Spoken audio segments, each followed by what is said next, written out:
ಸರ್ಕಾರಿ ಕೆಲಸ ಆಗ್ಬೇಕಂದ್ರೆ ಲಂಚ ನೀಡೋದು ಸಾಮಾನ್ಯ ಆಗ್ಬಿಟ್ಟಿದೆ. ಶಿಸ್ತಿಗೆ ಹೆಸರಾದ ಪೊಲೀಸ್ ಇಲಾಖೆಯು ಇದಕ್ಕೇನು ಹೊರತಾಗಿಲ್ಲ. ಬಹುತೇಕ ಪೊಲೀಸರು ಹಣಕ್ಕೆ ಕೈ ಚಾಚೋದನ್ನ ನೋಡಿದ್ದೇವೆ. ಆದರೆ ಇಲ್ಲೊಬ್ಬ ಪೊಲೀಸಪ್ಪ ಹಣದ ಬದಲು ಜೆರಾಕ್ಸ್ ಪೇಪರ್ಗೆ ಕೈ ಚಾಚಿದ್ದಾನೆ.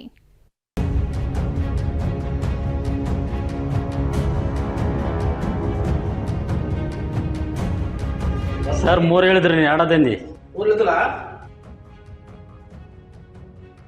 ಥತ್ತೆರಿಕೆ ಯಾವ್ಯಾವ ರೀತಿಯಲ್ಲಿ ಲಂಚ ಪಡಿತಾರೆ ನೋಡಿ. ಮಗಳು ಕಾಣೆಯಾಗಿದ್ದಾಳೆ ಎಂದು ಪೊಲೀಸರ ಬಳಿ ಮಿಸ್ಸಿಂಗ್ ಕಂಪ್ಲೇಂಟ್ ಕೊಡೋಕೆ ತಂದೆ ಬಂದಿದ್ದಾನೆ. ಆದ್ರೆ ಕೊಪ್ಪಳದ ಕನಕಗಿರಿ ಠಾಣೆಯ ಪೊಲೀಸ್ ಪೇದೆ ಲಂಚದ ರೀತಿ ಪೇಪರ್ ಬಂಡಲ್ ತರಿಸಿಕೊಂಡಿರುವ ಆರೋಪ ಕೇಳಿ ಬಂದಿದೆ. ಸರ್ 3 ಹೇಳಿದ್ರಿ ಎರಡದೇಂದಿ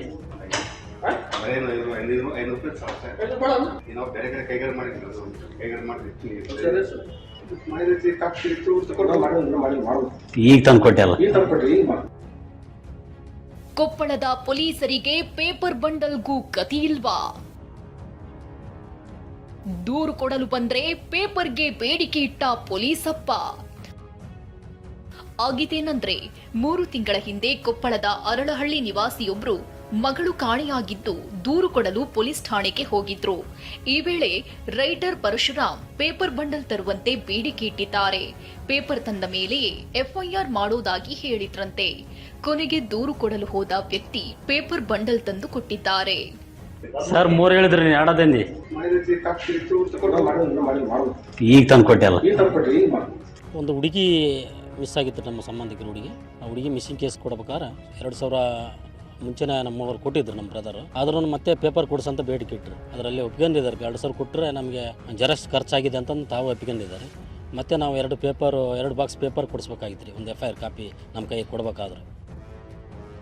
TV9 impact constable Parashuram suspend. ಸರ್ಕಾರ ಪೆನ್ನು ಪೇಪರ್ಗೆಲ್ಲ ದುಡ್ಡು ಕೊಡುತ್ತೆ, ಆದರೆ ಜನರಿಂದ ಪೇಪರ್ ತರಿಸಿಕೊಂಡು ಸರ್ಕಾರದ ಬೊಕ್ಕಸಕ್ಕೂ ಕನ್ನ ಹಾಕ್ತಿರುವ ಶಂಕೆ ಮೂಡಿದೆ. ಇನ್ನು TV9 ಈ ಬಗ್ಗೆ ವರದಿ ಪ್ರಸಾರ ಮಾಡುತ್ತಿದ್ದಂತೆ PC ಪರಶುರಾಮ್ರನ್ನ ಅಮಾನತು ಮಾಡಲಾಗಿದೆ. ಪರಶುರಾಮ್ರನ್ನ ಸಸ್ಪೆಂಡ್ ಮಾಡಿ ಕೊಪ್ಪಳ SP ರಾಮ್ ಅರಸಿದ್ದಿ ಆದೇಶ ಹೊರಡಿಸಿದ್ದಾರೆ.